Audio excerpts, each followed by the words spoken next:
잘 때나 깰 때나 언제나 우리와 함께하여 주시는 하나님 아버지, 아들 안에서 우리를 살리신 그 은혜로 또한 우리를 인도하시며 우리를 붙잡아 주시고 때로는 넘어질 때 일으켜 세워 주시고 회복해 하여 주시는 은혜로 우리를 이끄시는 그 뜻을 오늘도 우리가 쫓아서 살아가는 믿음의 하루를 우리가 살도록 하여 주시옵소서.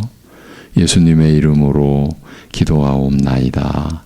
아멘. 로마서 3장 19절에서 21절을 보고 있습니다. 로마서 3장 19절에서 21절입니다.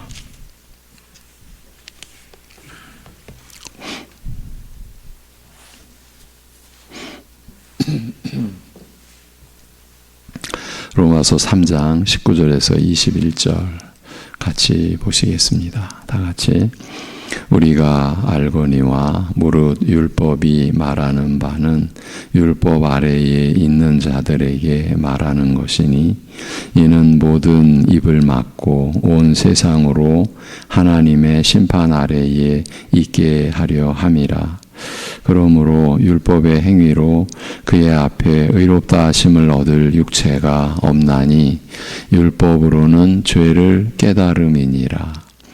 이제는 율법 외에 하나님의 한 의가 나타났으니 율법과 선지자들에게 증거를 받은 것이라. 아멘.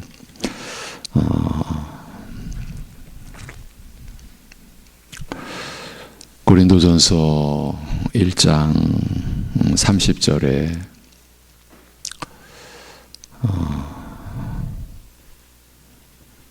십자가의 그리스도의 십자가에 못 박히신 그리스도의 그 은혜와 말씀을 세상 사람들은, 이방인들은 미련하다. 그러나 또 유대인들은 그저 자신들이 나아가는 길에 장애물에 불과하다. 그렇게 여기는 가운데, 그렇지만 부르심을 받은 자, 택하여 부르심을 받은 자들에게는 그리스도의 십자가가 우리를 구원하시는 하나님의 지혜와 하나님의 능력이 되시는데, 어떻게 그리스도의 십자가가 우리를 구원하시는 하나님의 지혜와 능력이 되느냐? 바로 그리스도께서, 십자가에 못 박히신 그리스도께서 우리에게 의가 되셨고 거룩이 되셨고 속량함이 되셨다는 그 내용을, 그 중에서 첫째, 그리스도께서 우리에게 의가 되셨다는 그 내용을 로마서 3장을 통해 살펴보고 있는 중입니다. 그래서 오늘 우리가 본문 3은 그 가운데 20절에, 왜냐하면 율법의 행위로 그의 앞에 의롭다 하심을 얻을 육체가 없기 때문인데, 왜냐하면 율법으로는 죄를 깨닫는 것이기 때문이라고 한 말씀을 중점적으로 살피고 있는 중입니다. 어제는 지난주 내용을 요약해 드렸는데 오늘은 어제의 마무리 부분을 받아서 이어가겠습니다. 하나님의 법인 율법의 영광됨과 죄악된 세상과 완전히 구별된 그 거룩함 앞에서 인간은 자신의 죄로 인하여 자신이 얼마나 비참한 존재가 되었고, 하나님에 의하여 구원받지 않으면 도저히 살 길이 없는, 죄로 인한 심판의 저주밖에는 달리 길이 없다는 것을 알게 되고 또 인정하게 되는 것입니다. 이 과정에서 자신의 말이나 행동뿐만이 아니라 자신의 마음속 생각과 동기까지도 어떻게 죄가 되는지 생각하고 깨달아지면서 생각하게 되고 판단하게 되고, 그런 가운데서 전에는 알지 못했던 자신의 허물로 인한 수치심과 두려움에 휩싸이게 되기도 하지만, 또한 자신의 죄를 알도록 하시고 그 죄를 속죄받을 길과 방식까지 친히 안내해 주시는 은혜를 기억하고 하나님께 담대하게 나아가고자 하는 의지를 지니게 됩니다. 믿는 자들인 우리가 부분적으로는 다 경험해온 내용들이라고 할 수 있습니다. 이런 모든 일들은 지정의를 가진 인격적 존재가 아니고서는 있을 수가 없는 일들입니다. 이렇게 되는 과정을 염두에 두고서 율법으로 죄를 깨닫게 하신 것은 인격적 존재인 인간을 향하신 하나님의 배려라고 한 것이라고 말씀을 드렸습니다. 율법을 통해서 자신을 심판에 이르게 한 죄를 깨닫도록 하신 이 자체가 사람을 인격적 존재로 지으신 하나님께서 사람의 사람됨을 지켜주시고 배려하신 것이라는 말입니다. 자신을 심판에 이르게 한 죄를 깨닫는 것도 인격적 존재로서 죄를 깨닫도록 하시기 위하여 율법을 주셨다. 이렇게도 말씀을 드렸습니다. 그렇지만 이것은 원론적 얘기다. 현실로 들어가면 전혀 다른 얘기가 전개된다. 이제 이 점을 지금 우리가 확인해 가고 있는 중입니다. 그렇습니다. 우리가 익히 아는 바대로입니다. 유일하게 모든 민족 중에서 율법을 받은 이스라엘 백성들, 유대인들은 그 지도자부터 백성들에 이르기까지 율법 앞에서 심판을 받아 마땅한 자신의 허물과 죄악을 깨닫기는커녕 깨달아서 하나님께 나와 하나님께 엎드려 하나님의 긍휼과 은혜를 구하기는커녕 오히려 율법으로 자신의 의의를 곧 자기 의의를 이루어서 스스로 하나님 앞에 인정받고 급기야는 의롭다 하심을 얻고자 하는 데까지 나아갔습니다. 물론 이것도 기계적인 반응으로 이루어진 것이 아니고 인격적 작용에 의한 것입니다. 문제는 그 인격적 기능이 전적으로 타락했다는 데에 있는 것입니다. 사람들은 이것조차도 몰랐던 것이죠.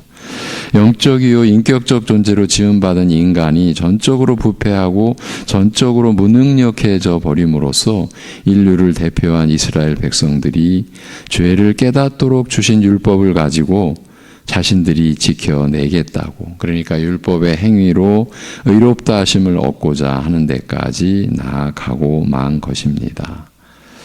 이 모습이 이 역사 속에서 드러나고 인간의 영적 처지를 제대로 보여준 바로 이 모습이 오늘날에도 그대로 재현되고 있다는 점이 사실상 두려운 현실이라고 했습니다.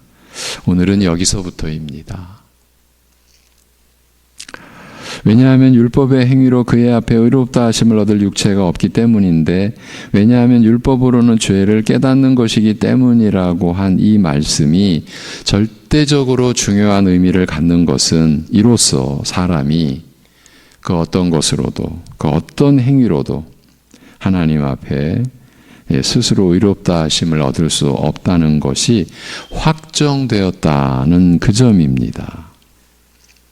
율법의 행위로 하나님 앞에 의롭다 하심을 얻을 수 없다는 것이 그 점을 확인해 주기 때문입니다. 풀어 말씀드리면 하나님의 법인 율법을 지키거나 이루려고 하는 그 어떤 행위로도 하나님께 받아들여질 수가 없는데, 우리가 하나님 앞에서 의롭다 하심을 얻는다는 것은 평이하게 표현하면 하나님께 받아들여지는 거죠.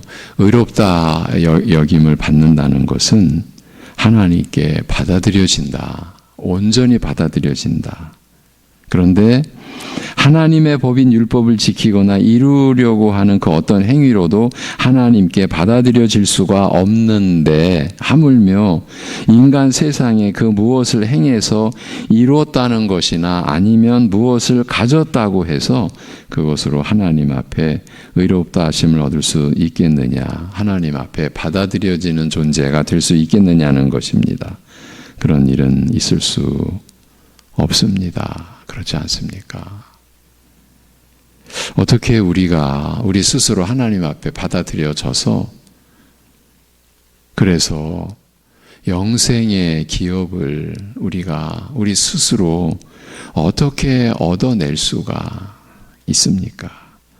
그런데 오늘날 우리의 현실, 교회의 현실은 이러한 말씀을 초월해 있는 것 같이 보이지 않습니까? 교회의 현실을, 우리가 지금 살고 있는 교회의 현실이죠. 이러한 말씀을 넘어서 있는 것 같이 보인다는 얘기입니다. 그러면 우리 안에는 그런 면이 없을까요? 아닙니다. 우리도 그런 면에 젖어 있고 익숙해진 면이 다분히 있습니다. 이렇게 보는 것이 앞으로 우리가 나아갈 방향에 도움이 되리라고 봅니다.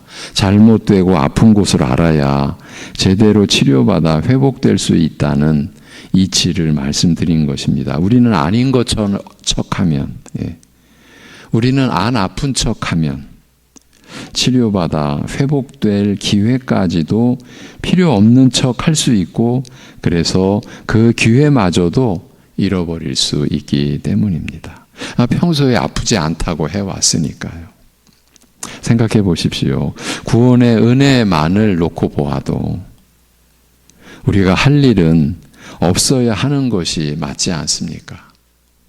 아예 그 은혜를 받을 근거나 자격도 없었을 뿐만 아니라 그 은혜가 이루어지고, 그러니까 그리스도께서 십자가에 못 박히시는, 그리고 다시 사흘 만에 살아나시는, 그렇게 그 은혜가 이루어지고 또 부활 승천하사 하나님 보좌 우편에 좌정하시면서 보내신 성령님으로 말미암아 그 은혜가 우리에게 전해지는 그 과정, 그 은혜가 이루어지고 또 우리에게 전해지는 과정에서조차도 우리가 기여하거나 협력하거나 한 것이 전혀 없습니다.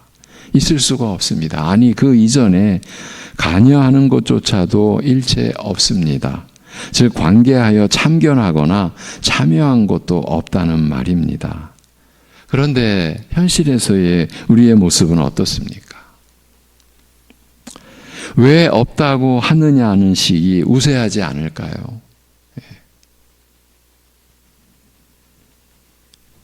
방금 말씀대로 사실은 그 은혜를 받을 근거나 자격도 우리는 없었습니다. 그리고 우리가 먼저 그 은혜를 구한 것도 아닙니다. 그리고 그 은혜가 이루어지고 또 우리에게 전해지는 과정에서 우리가 뭘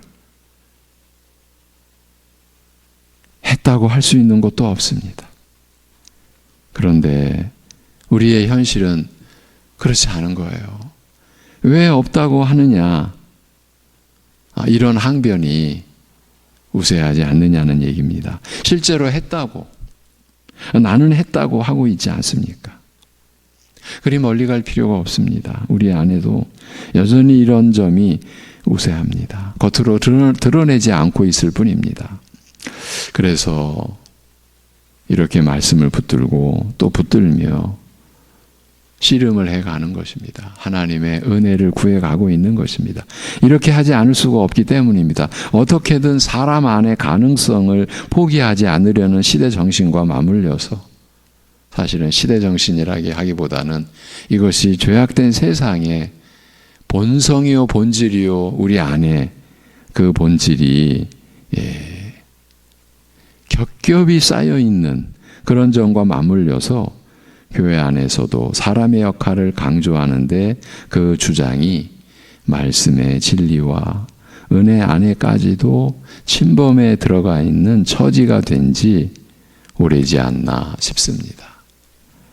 이제 이런 비유를 들어보겠습니다. 주님이 목마른 무리를 시냇가로 인도해 주신 것은 사실이고 이 모든 것이 은혜다.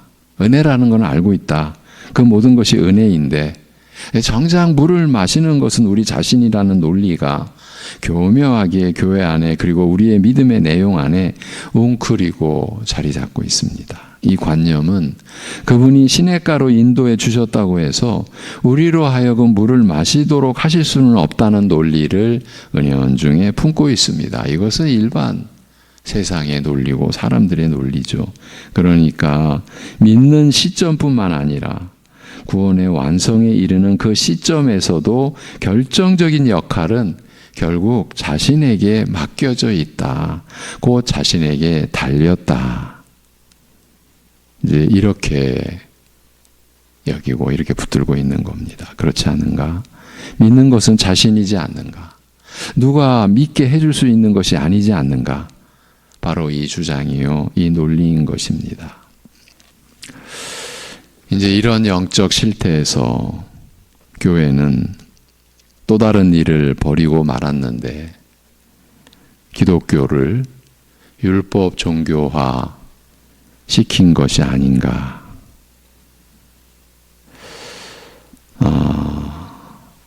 저는 감히 이렇게 말씀을 드릴 수 있지 않을까. 그렇게 여깁니다. 그래서 하라 하지 마라로 대변되는 율법 종교화된 교회의 실태를 추적해 가 보자고 말씀드린 것입니다. 지금 이런 내용은 율법의 행위로 그의 앞에 의롭다 하심을 얻을 육체가 없다.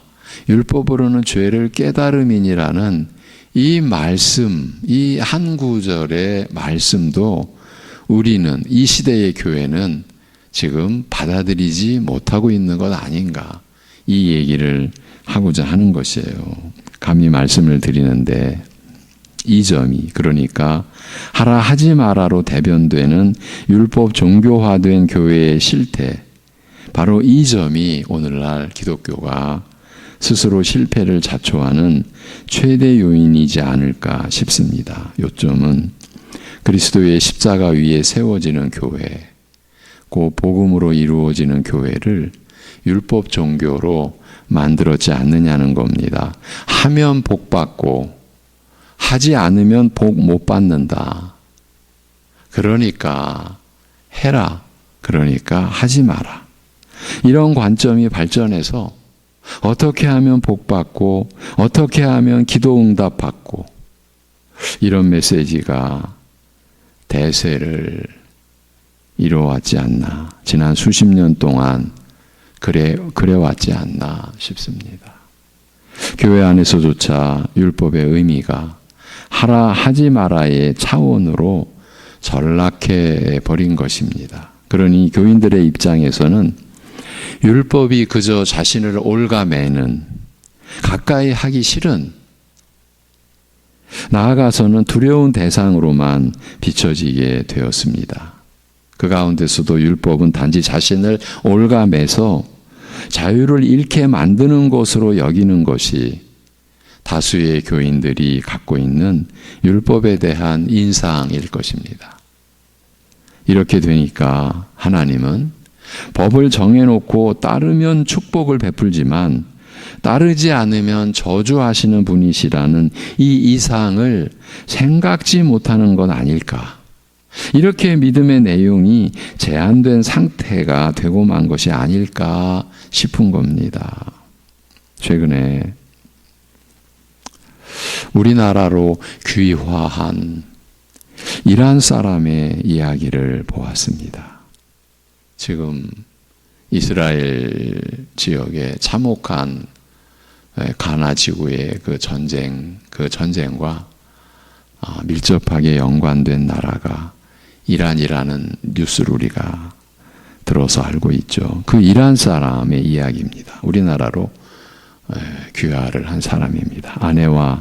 우리나라 사람이죠. 아내와 자녀들 그리고 함께 장인 장모도 모시고 개인적으로는 몇 번의 실패를 극복하고 개인 기업을 운영하는 그는 30여 년 전 한국에 처음 왔을 때의 첫 기억을 말하는데, 이제 그 프로그램을 진행하는 PD가 한국에 처음 왔을 때의 그 첫 인상, 첫 기억을 말해달라고 했을 때 놀랍게도 그는 자유라는 이 한마디. 사실 저는 깜짝 놀랐습니다. 한국 땅에 처음 발을 디뎠을 때의 첫 인상, 첫 기억을 말해달라고 하자, 그건 자유죠. 예. 우리나라 말도 너무 잘합니다. 저는 이 점이 매우 인상적이었습니다. 그에게 한국 땅을 처음 밟으면서 왜 자유가 떠올랐을까요? 왜 자유라는 개념이 그에게 그의 마음속에서 일어났을까요? 그 이유는 그가 이슬람 교도였기 때문이었을 것입니다. 어쩌면 그가 자신의 나라인 이란을 떠나 한국에 온 것이 이슬람교의 경전인 코란의 법에서 벗어나기 위해서였는지도 모릅니다. 이슬람이라는 말 자체가 절대 순종한다는 뜻이라고 합니다. 우리가 이슬람 하는데 그 말 자체가 절대 순종이라는 뜻을 갖고 있는 말이에요. 이슬람교의 법은 그들의 삶 전체를 지배한다고 할 수 있습니다. 제가 근 40년 가까이 된 40년 전 경험한 일입니다.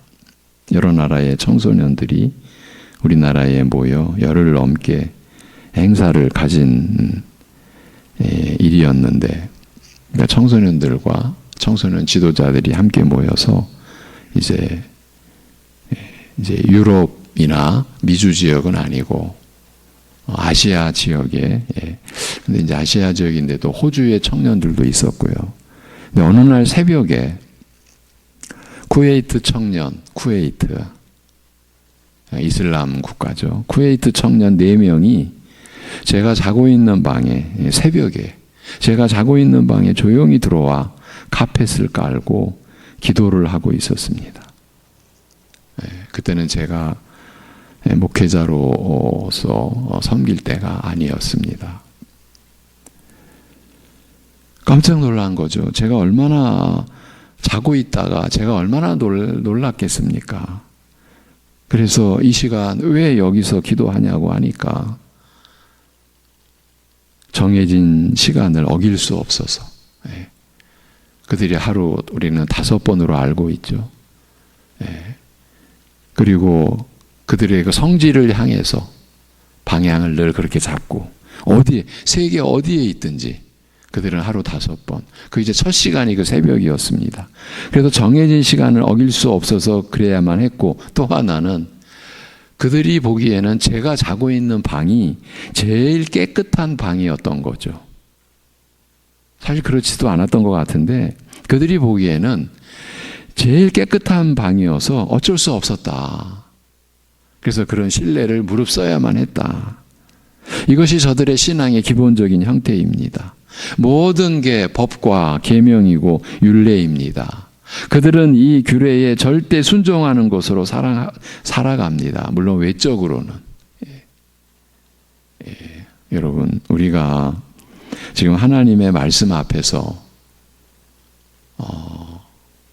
하나님 나라의 법 앞에서 순종해 가는 것은, 지금 제가 타 종교를 예를 들어서, 우리는 물론 제대로 모르죠. 저도 역시 제대로 모르는데 그저 우리가 아는 그 범위 안에서 그들의 삶을 지금 살펴볼 때 그들이 지금 말하는 절대 순종과 우리가 말씀 안에서 받는 순종의 개념은 전혀 다릅니다.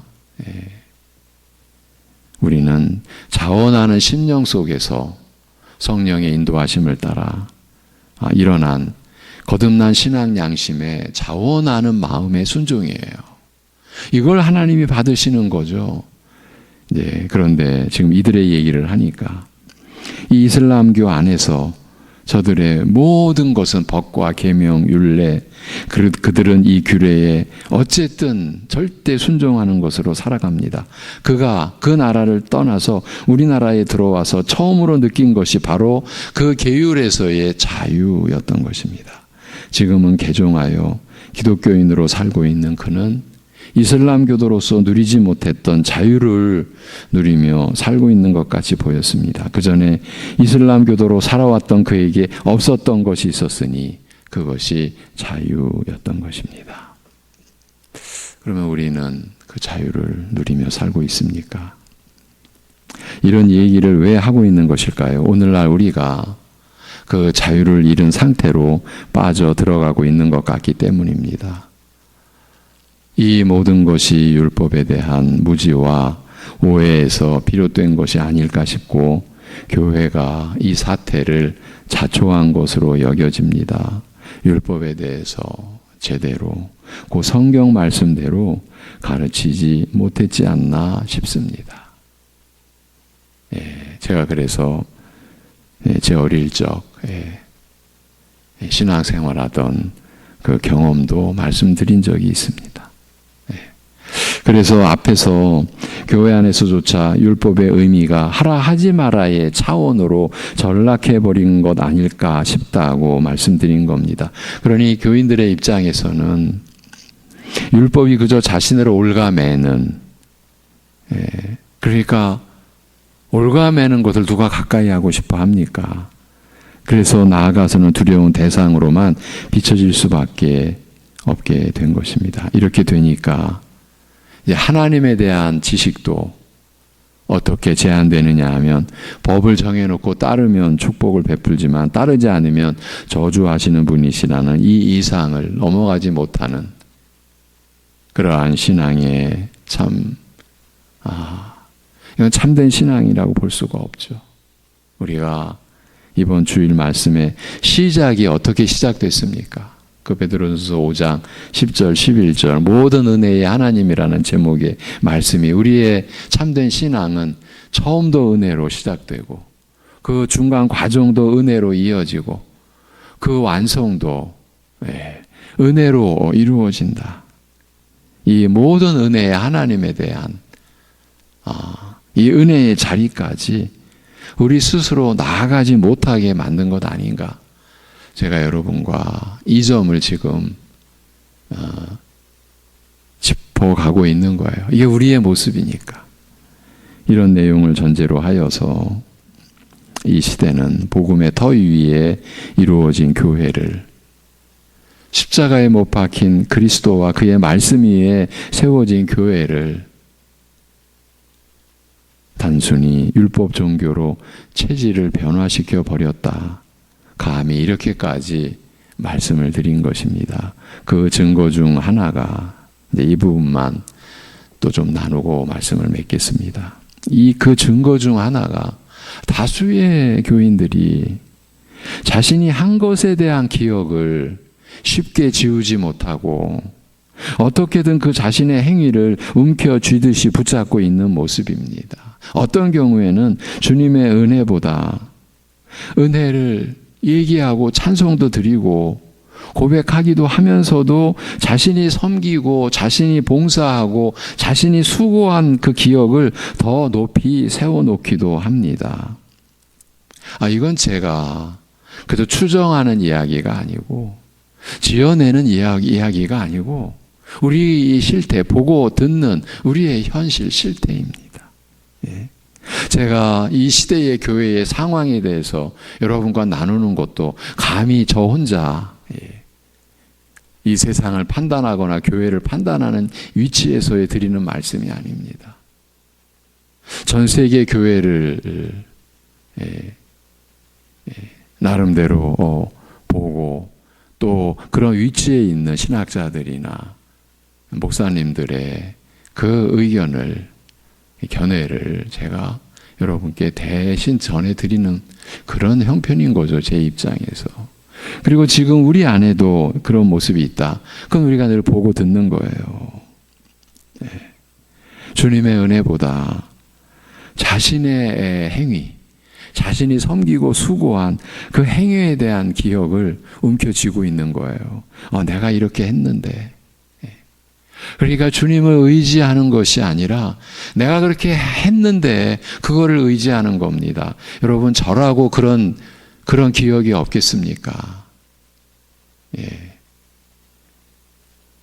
두려운 기억이죠. 예. 다시 돌아갈까봐 참 두렵죠. 예. 분명히 주님을 의지하고 있는데, 나는 그렇게 알고 있었는데, 그게 아니라 내가 한 것을 의지하고 있었어요. 예.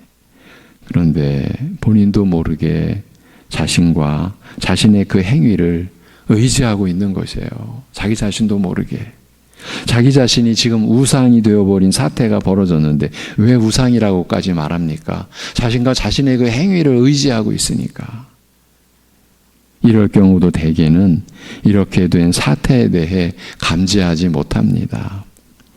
그래서 교회가 늘 할 일이 있으니 이렇게 잠자는 교인들을 교회는 늘 일깨우는 것입니다. 물론 하나님 말씀인 성경을 가지고 성경을 가르치고 성경의 말씀을 전함으로써 그 일을 수행해 가는 것이죠. 여러분, 과연 우리의 교회가, 이 시대의 교회가, 우리 교회가 십자가에 못 박히신 그리스도와 그분의 말씀의 터 위에 세워져 있는가? 그리고 우리의 신앙 생활이 그리스도와 그리스도의 그 말씀으로 이루어져 가고 있는가? 네. 진정 그리스도께서 우리에게 의가 되셨다라고 하는 이 말씀이 내 생명이고 내 위로고 내게 위로고 내게 소망인가? 네. 우리가 확인하고 또 확인하고 가지 않으면 안 되는 그런 영적 실태라는 이 점을 조금이나마 여러분과 함께 우리 자신을 일깨우기 위하여 말씀을 드리고 있는 겁니다. 오늘은 여기까지입니다. 기도하겠습니다. 하나님 아버지, 이렇게 연약하고 이렇게 어두운 처지에서도 그럼에도 우리가 소망을 붙드는 것은 우리를 향하신 주님의 뜻이 결코 취하될 일이 없고 취소될 일이 없고 우리를 택하고 부르신 일에 하나님께서 후회하실 일이 없음을 우리로 하여금 또한 알게 하여 주셨고 믿게 하여 주셨기 때문임을 알기에 감사를 드립니다. 그러면서 주님께 나아갑니다. 아버지 하나님, 거룩한 하나님의 나라인 이 땅에 세워지는 교회까지도 이렇게 인간의 것으로 세상의 것으로 우리의 것으로 변질시켜가는 우리를 이대로 버려두지 마옵시고 간섭하여 주시옵시고 우리가 오직 성경 말씀으로 살아가는 구체적인 모습을 훈련시켜 주옵시고 우리가 그 말씀의 인도하심, 성령의 역사하심의 인도하심 안에서 우리가 하나님의 집으로 하나님의 사람으로 하나님의 온전한 자녀의 모습으로 자라갈 수 있도록 세워져 갈 수 있도록 은혜를 베풀어 주시옵소서. 아버지 하나님, 오늘을 우리가 살아가는 것이 주님의 말씀, 그 말씀이 지닌 진리와 그 진리를 깨닫는 즐거움과 그 진리 안에서 우리에게 베풀어 주시는 은혜를 누리는 기쁨과 감사함이 사랑하는 성도들의 가정의 처지에서 또 일하며 살아가는 그곳에서 바로 이러한 경험이 일어날 수 있도록 성령께서 역사하여 주시옵시고 또한 성령께서 우리에게 깨어있는 영적인 감각을 주셔서 하나님께서 베풀어 주시는 그 은혜를 깨닫지 못하고 그냥 넘어가는 것이 아니라 이것이 은혜구나, 이것이 삶 속에서 내가 하나님의 사랑과 나와 함께 하시는 하나님의 은혜인 것을 알고 감지하고 그래서 그것을 즐기고 감사하고 그래서 여전히 연약함 속에서 여전히 악함 속에서도 우리를 변화시켜 가시고 거룩하게 우리를 세워 가시는 하나님의 열심과 그 사랑을 깨닫고 누리는 하루 되게 인도하여 주시옵소서. 여전히 연약하고 여전히 시험 속에 고통받고 또 육적인 또는 경제적인 관계적인 상처와 고통 속에 있는 심령들을 회복해 하시고 강하게 하시고 그 터를 견고하게 하시는 모든 은혜의 역사가 일어나기를 간절히 구하면서 우리 주 예수 그리스도의 이름으로 기도하옵나이다. 아멘.